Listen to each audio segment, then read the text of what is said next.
my babes? Welcome back to my channel. So today I'm showing you guys how I did this DIY fairy light headboard, and I'm so excited. It's so pretty. The ambiance is just gorge. Like, this is my favorite room in the whole entire house.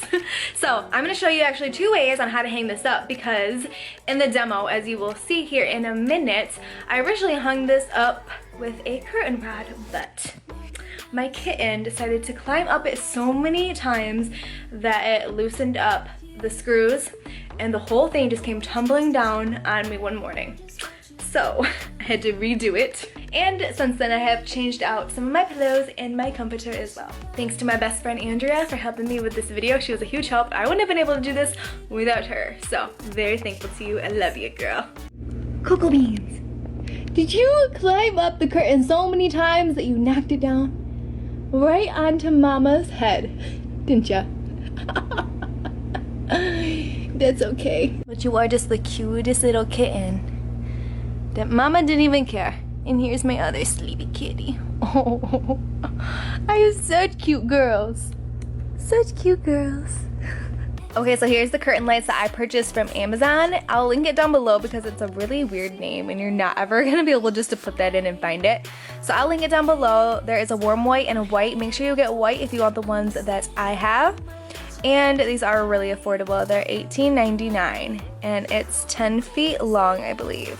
You're also gonna need a hammer, a screwdriver, a level, a stud finder, a pencil, and these command decorating clips.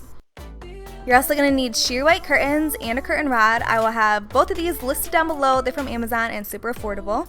If you're using the curtain rod, find your studs and make your measurements on your wall and nail up your brackets. And then for the lights, grab your command decorating clips and stick them right to the wall. They're adhesive, there's no hole and no mess. It's great. I love these. I'll have these listed down below as well. I used almost the entire pack and I spaced mine out about 4 to 5 inches.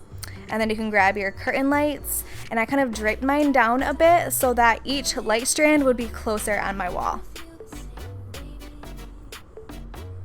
And there's my best friend. Hey, Andrea. Voila, they are on the wall and they look so pretty. So from here you can grab your curtains and you can place them onto your rod and place the rod on top of the brackets on the wall. Just make sure everything is nice and secure. Caption my heart, a sparkle from the start. Please don't leave anything out. I think it. Then you can adjust your curtain, make sure everything is nice and seamless and even on both sides. And here in the middle, I actually kind of overlapped both curtains just to make it look nice and seamless.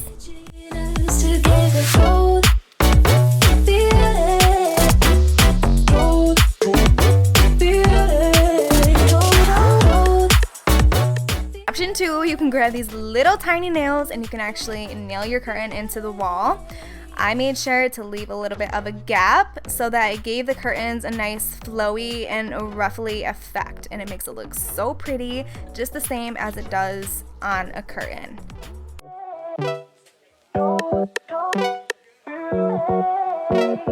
Alright, you guys, I hope you enjoyed this video. Don't forget to subscribe if you haven't already and join our YouTube fam.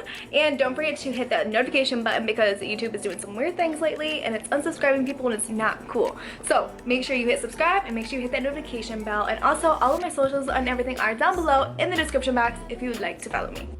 So thank you guys so much for watching. I love you and I will see you in a few days with my next video. Bye!